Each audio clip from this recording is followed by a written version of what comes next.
Let's talk about how our sins affect others, just like sin in general. So, like, what is sin, right? Sin is choosing something contrary to God, you know? And we think of sins as like murder, or stealing, or whatever. Um, but no, sin is just not doing what God wants you to do, you know? It's choosing yourself over God, or choosing others over God, you know? And we like to think that our actions, well, no. The world tells us that our actions don't matter. What we do doesn't really matter. As long as you're getting that bread, it's all that matters. Who cares if you're happy? As long as you make six figures or whatever and can provide for your family, that's the only thing in the world, right? And providing for your family is a very important thing. But it's not the most important thing, Like, why do we exist? We exist to have a relationship with God, because He's the one who made us. He's the one who knows us. He knows what we were made for. He knows our purpose. And when we sin, we're choosing contrary to our purpose, to what we were made for. We are using ourselves as a hammer, even though we are a cell phone.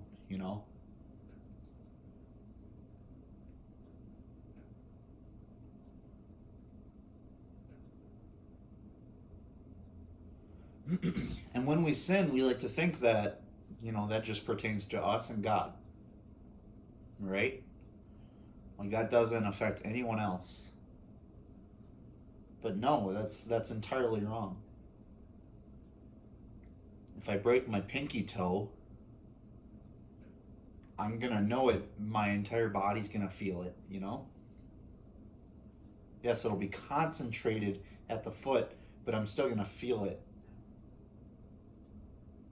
I'm still gonna have to change the way I act because of that pain in my foot, because of what has happened.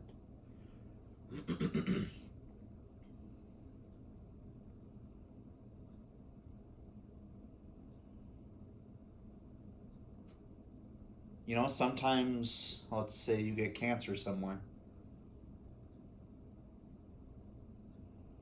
and they can remove it, but they have to dig in deep, and it's gonna hurt, and you're gonna be out for a little bit. Well, let's say you have to amputate a part of your body. Let's say an arm.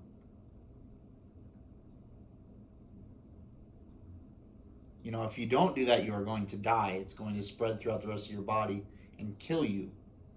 That is what our sin is. Our sin is that cancer that is just trying to wiggle its way into our entire lives, into our entire being, until that is all we are.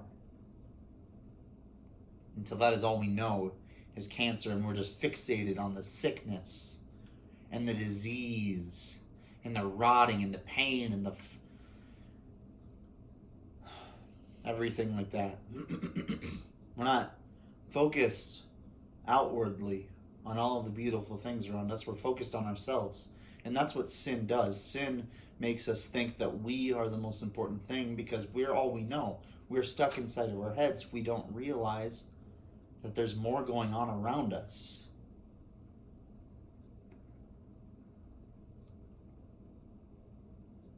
If you just broke an arm, I'm sure you're not going to realize what's happening around you necessarily.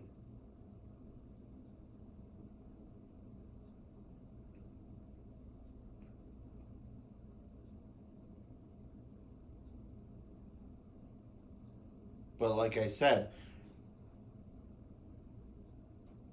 it's like a cancer. It just keeps growing. That sin, that desire to sin. Sooner or later, we're going to convince ourselves that we need that. And that's what sin does. It tells us that we need to keep doing it, and then it makes us feel bad for doing it, but then it makes us want to do it even more. It becomes a bad habit.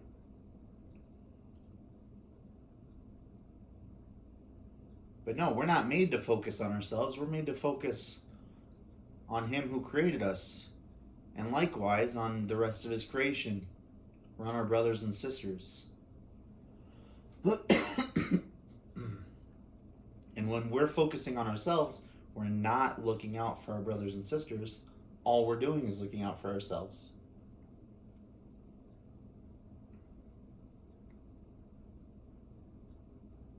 All we're doing is focusing on ourselves and not what we're supposed to be doing.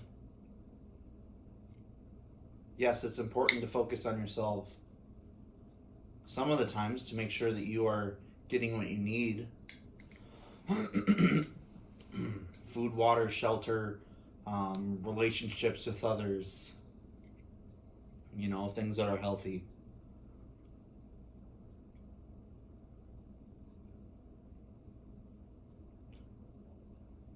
And then once you're filled yourself, God will fill you even further. He will overflow His love into your heart, into your person, into your being. And you will overflow that love into others without thinking of yourself.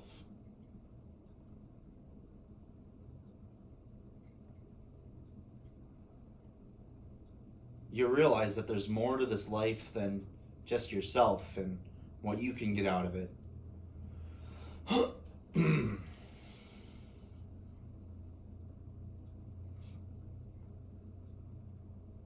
If one part of the body is hurt, the whole body feels it.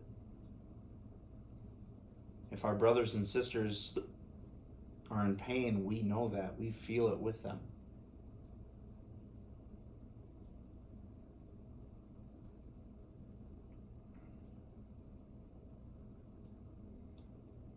See, the world,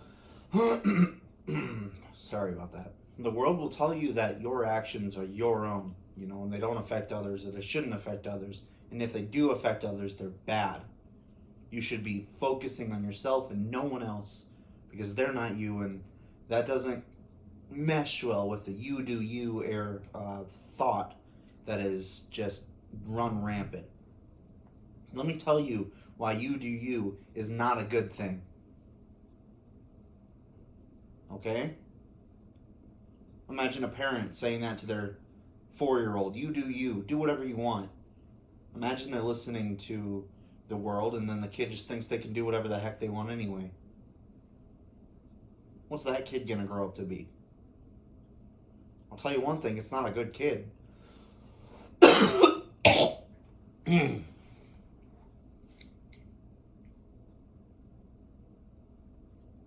No, you can't tell that kid, no, you shouldn't put your hand on a hot stove. Because they're going to say, I'm going to do my own thing. It doesn't affect you. Well, all of a sudden, you have a kid crying because, they put their hand on a hot stove. Or if you don't treat or teach your kids to not go play out in traffic and just hope that they figure it out.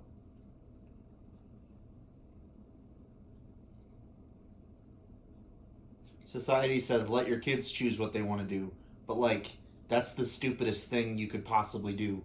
You have to teach them something. You can't just say, oh, well, you do what you want to, honey, and I'm there 100% of the way. No, that's an awful way. Because those kids end up being brats and just want whatever they want, and then the parents is given because they have no backbone, because they haven't been sticking up for themselves, nor have they been sticking up for their kids. You're just letting your kids do whatever they want. And kids want stupid things. Let's be honest. No, you can't eat ice cream for breakfast, lunch, and dinner. Unless you want to die early. Or unless you want diabetes or something like that. And I'm saying that and laughing, but that is a serious thing. It seems kind of silly, but that is what you're telling your kids. When you're saying you do you, you're saying that just do whatever the heck you want. It doesn't matter.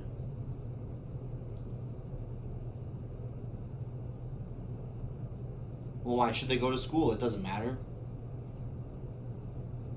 Why should they pay taxes? That doesn't matter. That's not what they want to do, right? And that's what you're telling your kids. Do what you want.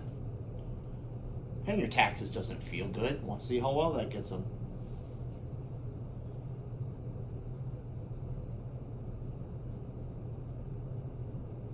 If they want to steal something, fine, go for it. Who cares? It's not affecting anyone, is it?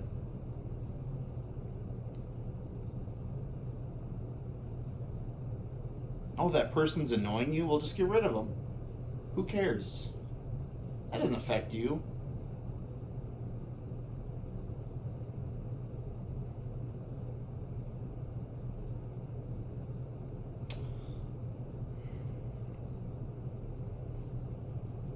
Saturday, my dad and I went to the Rockies, and we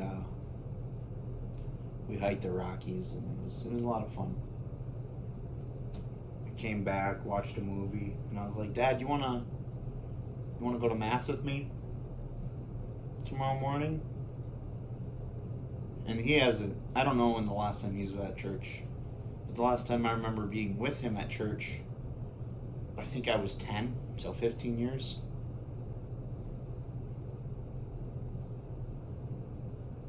So it's been a while, and that's been on my heart for a long time, of just wanting my dad to join me at church, to just come with me to church. And I was asking him for years, Dad, you just want to go to church with me? You know, and he would just say no. Okay, and I didn't push any further. That's okay. And I keep saying, Dad, do you want to go to church with me? Dad, I'm going to go to confession. You want me to come back and get you and then we can go to church? He would say no, and I would drop it. Because he's still my dad, right? He still has the authority over me. I can't tell him what to do. You know? But he was like, well, we'll see in the morning, which normally means no, but, you know, whatever. So he went to bed. It's like 11 o'clock, and I'm like, I should go to bed. I feel like God's telling me to go to bed. So then I went and laid in bed, and then I was on my phone for 3 hours. And the whole time I'm like, Cody, you should go to bed. God is telling me to go to bed. You know? And I didn't think about it until I was about to go to bed, like finally at 2 o'clock in the morning, finally ready to go to bed. And I was like, oh man, I don't really want to go to church tomorrow morning. I think let's go at like 10:30 or whatever, and I'll be fine. So I get my 5 hours of sleep. My alarm clock goes off at 7. And I don't hear my dad, so I'm like, whatever. I'm just going to sleep in for a little bit. You know, it'll be fine. I'll just go later. And then I hear him get up, and it's like 7:30 now, and he's in the shower, and he's done with the shower, whatever. And then it's 7:30. I'm just like, a few more minutes. Right, because I'm tired. Because I was up until 2 in the morning, and it is now 7:30. So that's natural. That's what happens when you stay up late, right? I chose to stay up late the whole time, knowing full well that I was supposed to be in bed. I was sinning at that moment because I knew what God wanted me to do, and I was not doing it. I was thinking I could just stay up and it'll be fine. Okay, so now it's 7:30 in the morning. My dad's like, well, you're going to get up. I thought we were going to go to church. And by this point, it's already like 8 o'clock. So church already started. I hadn't showered.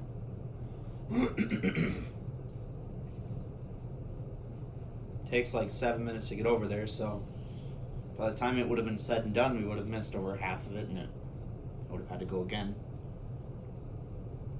So I'm prideful, just thinking, no, I'll just go later. It'll be okay. And I didn't realize what he had said. I didn't realize what that meant until about half an hour later. He's like, yeah, I had the shirt and everything, and I was ready to go, and you just weren't up. And I was like, that hit me to the core. That absolutely shattered me. Because finally, my dad is ready to go to Mass and I'm not. Because of my own choices. He had finally opened up and was ready to go with me to Mass. But because of my own choices and because I decided to stay up until 2 o'clock in the morning, he didn't get to go to church. He didn't go to church. I didn't get to go with my father to Mass for the first time in 15 years because I had stayed up late. Right? And that seems like such a small thing.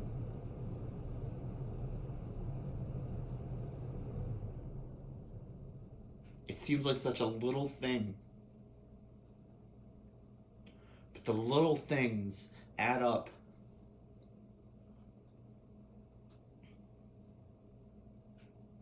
Those little sins, those little times when you know that God's telling you to do something, it's like, no, it's okay, God. I can handle this.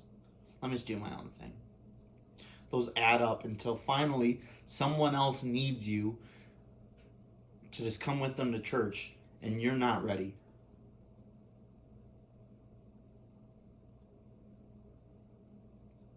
"15 years, and the one time I'm not ready is the one time he is."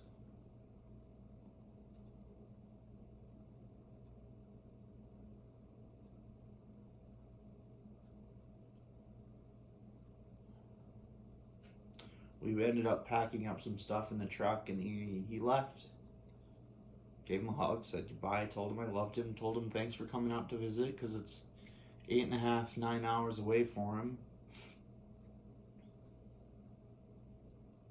And he left, because otherwise he wouldn't have got home at a good time at all. So then I sat around for the next hour, waiting for church to come around. I finally got to, it was finally 10:30, and I finally got to Mass, and I was like, when I was walking in, I was like, gosh darn it, I should have been here with my dad. And I was honestly just sitting there, I was walking up to the church, just hoping that it would be super boring, that Father's homily would just be awful, or just about like money or something, and no, God didn't let that. God didn't let my own spitefulness ruin his Mass.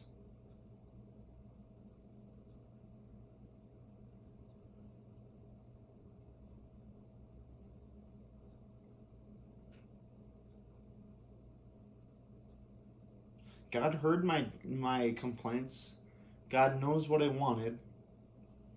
But he said, no, Cody, it would be better if this were a good Mass. That it were one that your father should have been there for.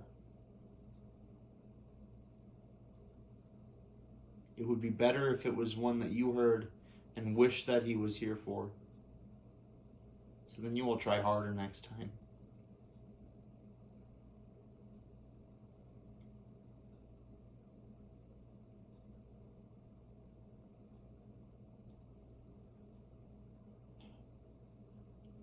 I don't think I've ever cried that hard during a Mass. But the last time I did cry during Mass was my 3rd week here, and I was completely alone, and I didn't know anybody. And I was just like, what am I doing here? But that was because I was in a completely new world for myself. This one was not because I was afraid and lonely and scared and didn't know anybody and didn't know what I was going to do.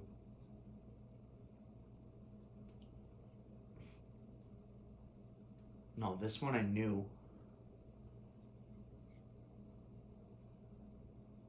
It was my fault. That was on me. And God showed me that.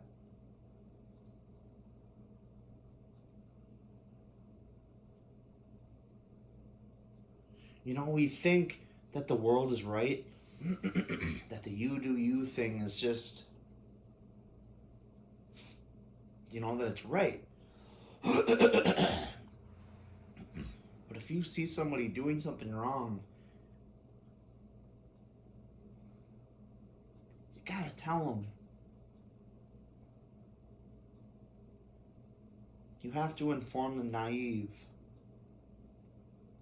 Because otherwise, how are they going to get any better?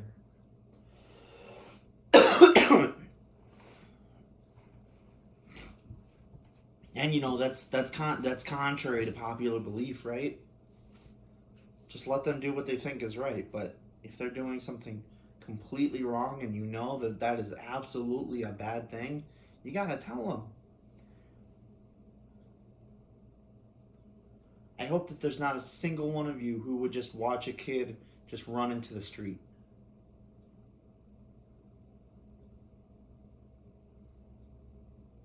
I hope there's not a single one of you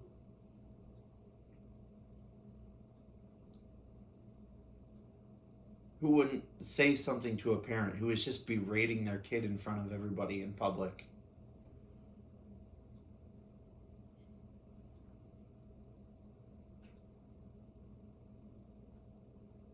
And I'm not saying that's going to be easy. No, but that kid has dignity. That kid was also made in the image and likeness of God. That kid deserves respect and love. Yeah, you're not going to win the popular vote with that one saying, ma'am, you need to stop. This is not what your kid needs to be hearing. And the kid might not even agree with you. Like, who are you to talk to my mom like that? Moments after being yelled at from them for just the dumbest reason. And yeah, sometimes yelling at your kids is important. Otherwise, how are they going to learn? But when it's going over the line, then you'll know when you see it.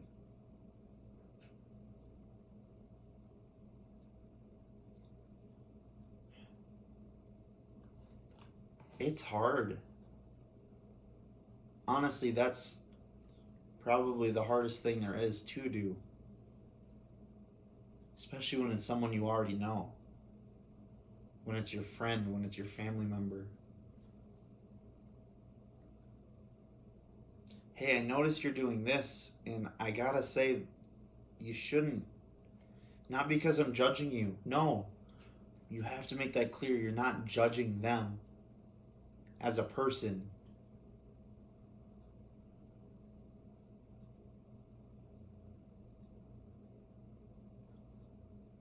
But because you know in your heart and in your mind, because is what you've been taught, it's what you've been shown by God that this is a bad thing, you need to tell your friends that.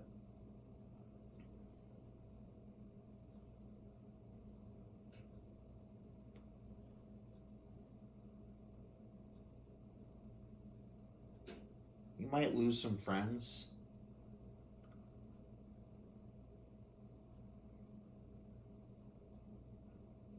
But when God sees you in heaven, hopefully, and you're being judged for what you did and didn't do,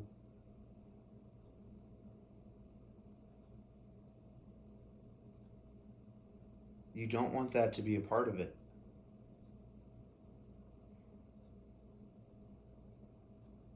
You would want God to be able to look at you and say, this is very hard.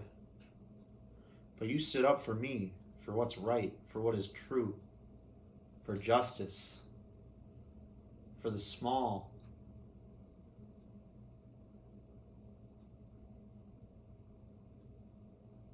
Thank you. Because you have done this thing for the littlest of you, you have done that to me. That's not the actual, but you know.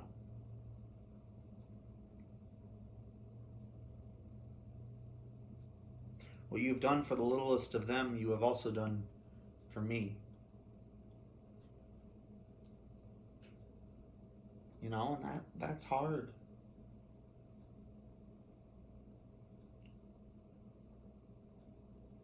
Honestly, I think there are some of us who would rather give up our lives. And I'm not saying that just just to say it, but I honestly think there are some people who would give up their lives for their friends before they would tell those same friends that they're not acting in accordance with God's will. Because one of those might lose your friends.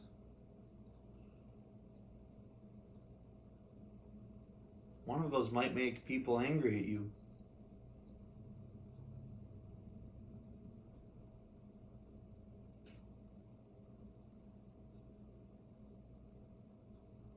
It's important to do it out of love, though.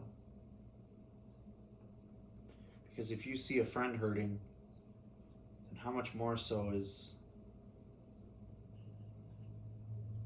heaven hurting for them, or God hurting for them? How often has God wanted you to be his instrument, and you've just said, no, that's okay. I think I'll just stay up on my phone.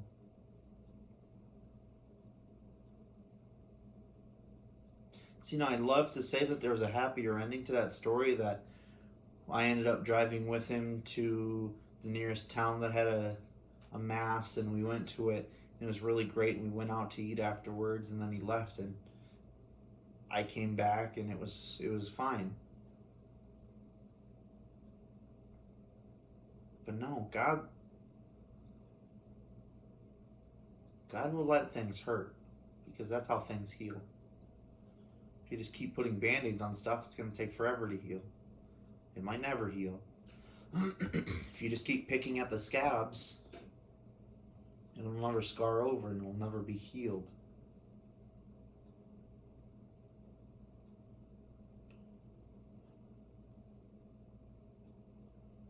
Sin is just, yes, it's a cancer that just eats you up and consumes you, but it's also the deep cuts in our heart. Some of them small, some of them like we've been stabbed.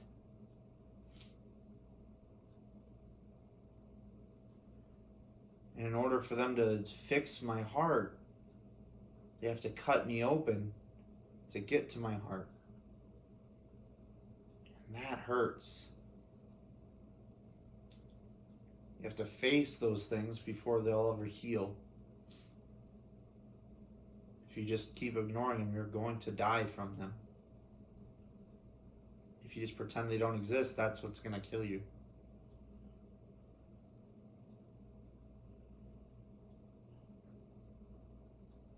You have to first recognize that there's something wrong, and then you have to fix it.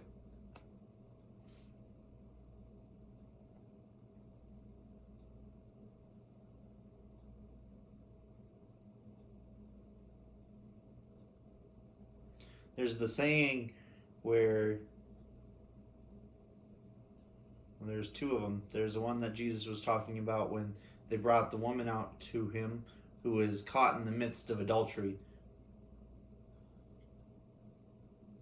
And Jesus says, "He who is without sin cast the first stone." And realistically, there's only one of them there who that applies to, and that's himself. But he doesn't. He doesn't blame her. He doesn't berate her. He doesn't yell at her. He doesn't shame her.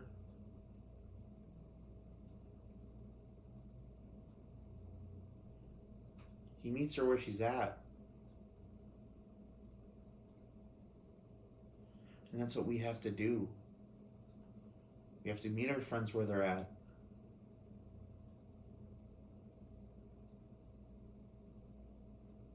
You have to validate them, because if Jesus just said, "Oh, you wench, just get out of here."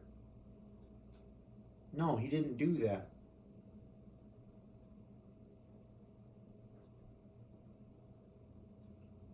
He didn't do anything like that. Probably saved her life. I think she recognized that.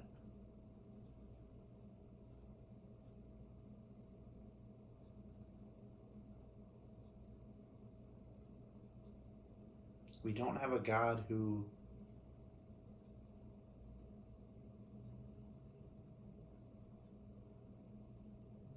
just wants justice, right? We have a God who loves justice, but he also has mercy, and he loves to show his mercy.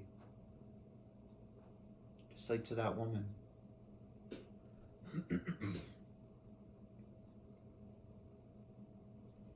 But Jesus just didn't tell her, all right, no one's condemned you. I don't condemn you. Go out and do whatever the heck you want. Heck, go do that again. I don't care. Do you, honey. No, he said, go and sin no more. He's telling her what to do. He's saying, go and don't do that anymore.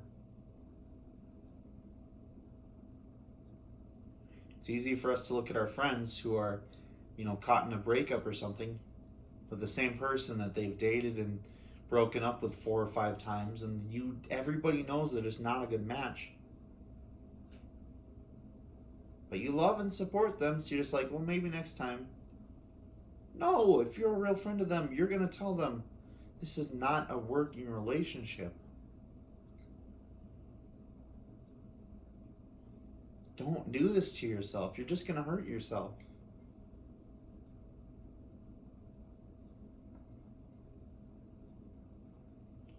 I'm not saying that it's a sinful relationship or anything. I'm just saying it is not healthy.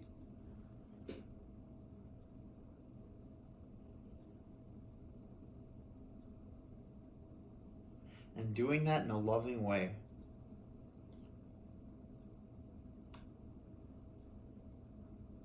That's what God wants of us.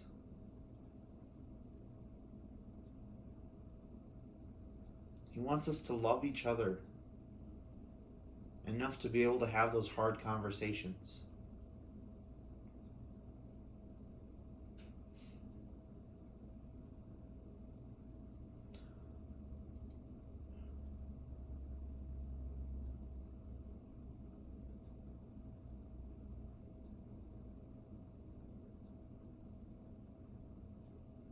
There's one more thing.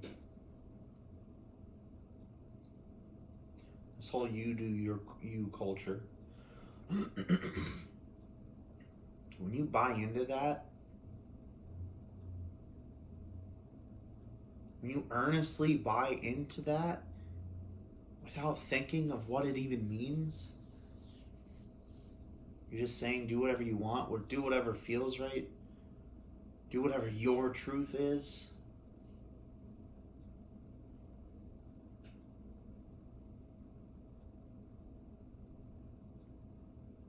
You are part of the reason why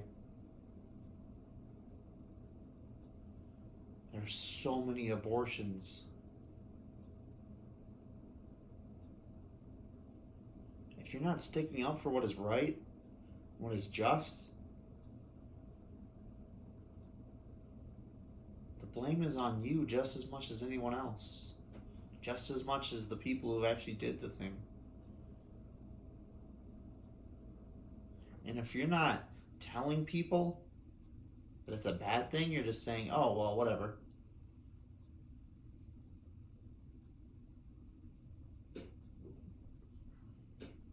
You are part of the problem. You might not like to hear that. I don't care what you like. God didn't just tell me what I wanted to hear.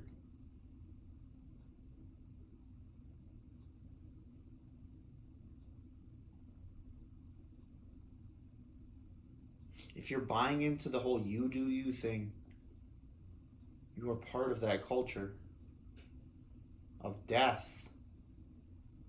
And believe me, it's a culture of death that brings. When you saying you do you, it's like, yeah, go out and do whatever feels right. Go have sex because it feels good. Oh, and don't worry about what happens when you have sex. There's pills for that. Oh, and if you get pregnant and you don't want to take pills for that, just go get an abortion. Because that's easier than having to deal with raising a child. Go do what's easy for you. And I know what a lot of people would say. They're saying, Cody, you don't have a uterus, you don't have an opinion. That is extremely obnoxious and naive.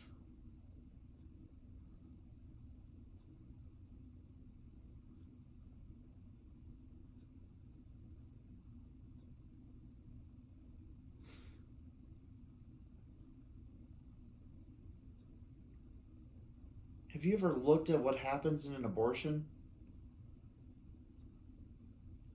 I don't care if you're squeamish or not, but look at it.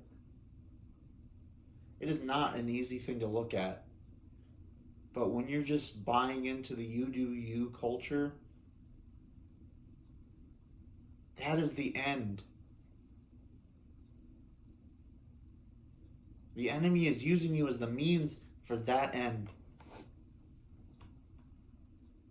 See, Satan's trying to attack the family. And he has been doing a good job. Look at the divorce rates. Look at how many broken homes there are.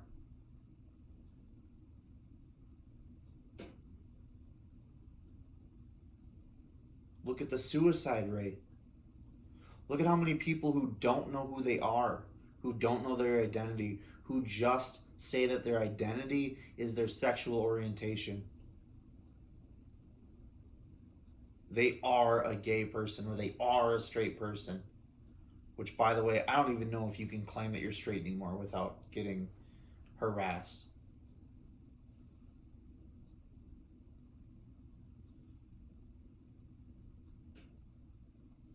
You are not who you will find attractive. You are not your sexual orientation.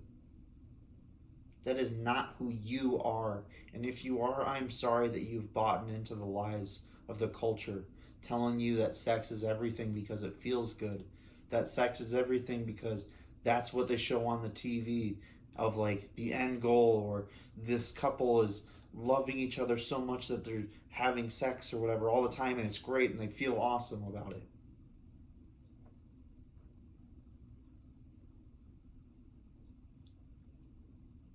That's not what real life is.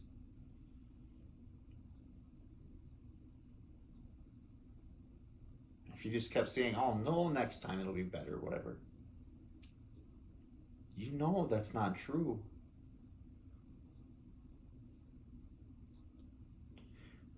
Satan is attacking the family so strongly.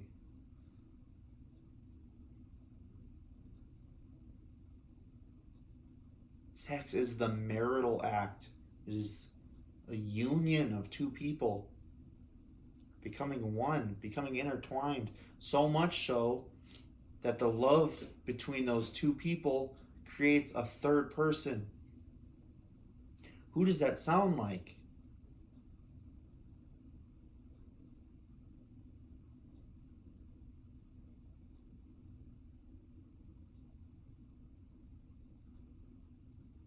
God made sex and God made sex feel good because sex is a good thing.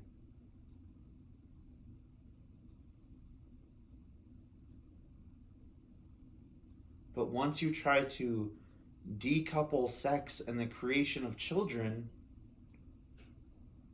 you are twisting it into your own desires, into your own thing that is not what God has intended for.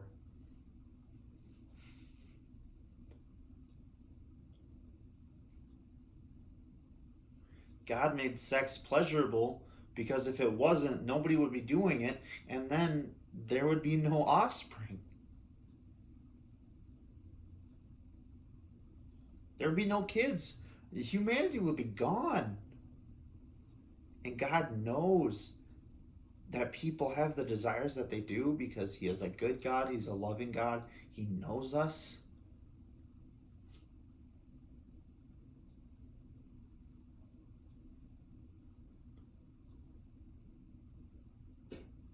And God knows that we like to choose things that feel good. That doesn't make Him a bad God because He made something and You think that you should be doing it for the pleasure.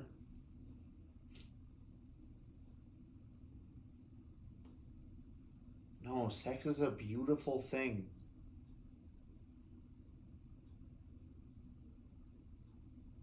And the purpose of it is not just for pleasure. Yes, there is pleasure, but it brings the two together. The husband and the wife together in a way that nothing else can.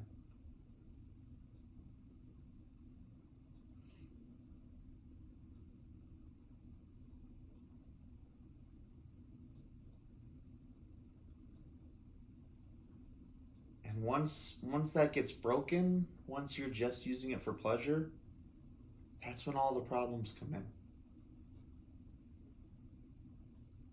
That's when you no longer see a human being as a human being, but just as a problem or as an inconvenience. I'm not taking anything away from everything that's happened this year. I think they're saying like 500,000 people have died from COVID this year, which is awful. Think about how many people that is.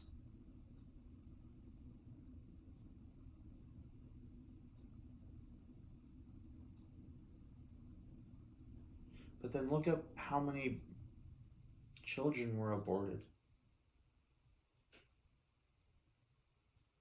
Last month, in the past 2 months, and in the past 6 months, in the past year, in the past 10 years. Look at those numbers. Do you realize how many people that is? Do you realize how different this world would be had they been here?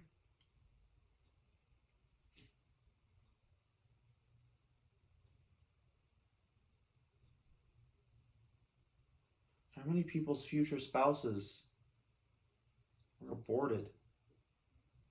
So now they're settling with second best. But they weren't made for the second best. They were made for that best person who isn't alive anymore. So then they get divorced because that's not who they were supposed to be married to. God makes us like puzzle pieces. You've seen it before, but one person just fits in with the other one. And when they know, they know. Once you put a puzzle piece together, you know that it fits. You don't have any doubts.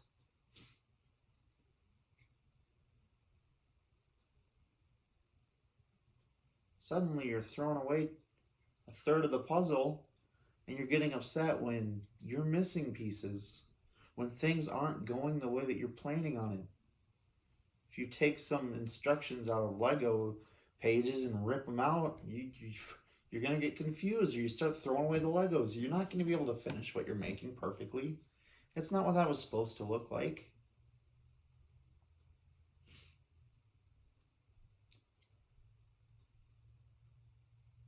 God doesn't will that. God doesn't will that evil thing to happen, but He lets it happen. Why? I don't know. I sincerely wish He wouldn't. But God knows that we have free will and He's letting people choose that. But you have to be somebody who sticks up for the truth.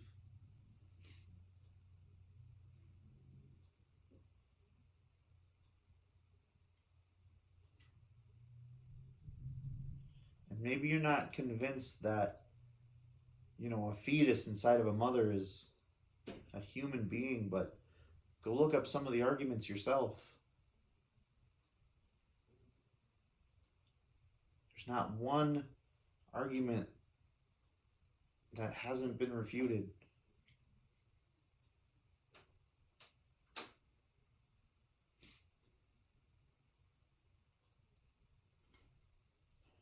I learned today that my heart is with the broken. My heart is with the downcast. My heart is with the kids who come from broken homes. My heart is with the vulnerable. And who's more vulnerable than the unborn? They literally cannot do anything without the help of their mother. or without their mother doing it for them.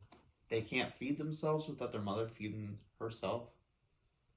Can't go anywhere unless mom goes there.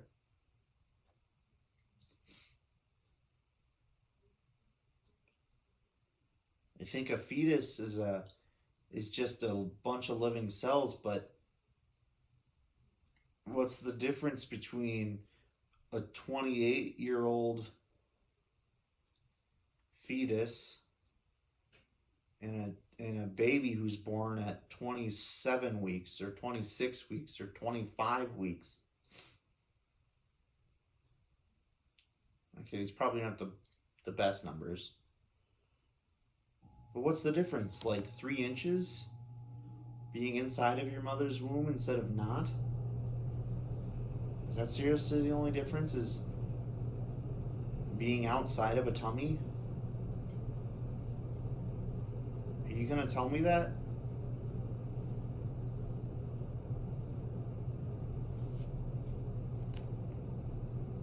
You have to stand up for what's right. God won't do it for you, but He wants you to help Him. God lets us participate in His salvation of the world. How beautiful is that?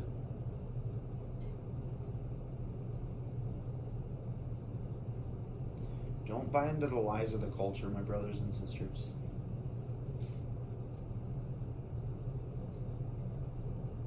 Don't buy into the easiness of the culture. Don't buy into the culture of death. Because you were made for life.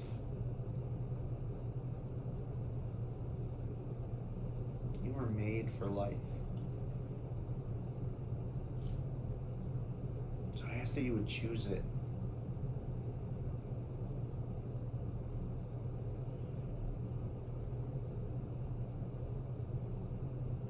You think our actions don't affect others? Well, how many people have been turned away from abortion just by a hug or a smile? Or just somebody listening to them?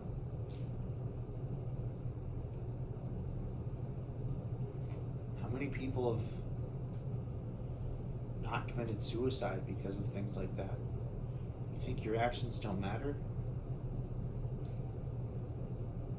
How many lives have been saved throughout all of humanity just by somebody listening or asking how they're doing? A sin isn't just something written in the Ten Commandments. Are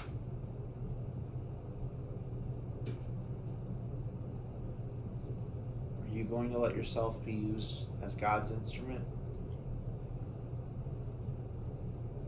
Or are you just going to do what you want and what's easy and what feels good? You have to choose. You're not always going to choose the right thing. That's part of being human.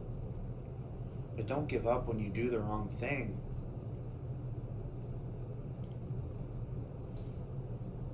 Don't give up when you make a foolish choice.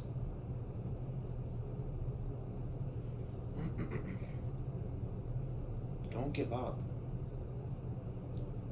Especially when it's hard. That's when you need to work even harder. I love you guys.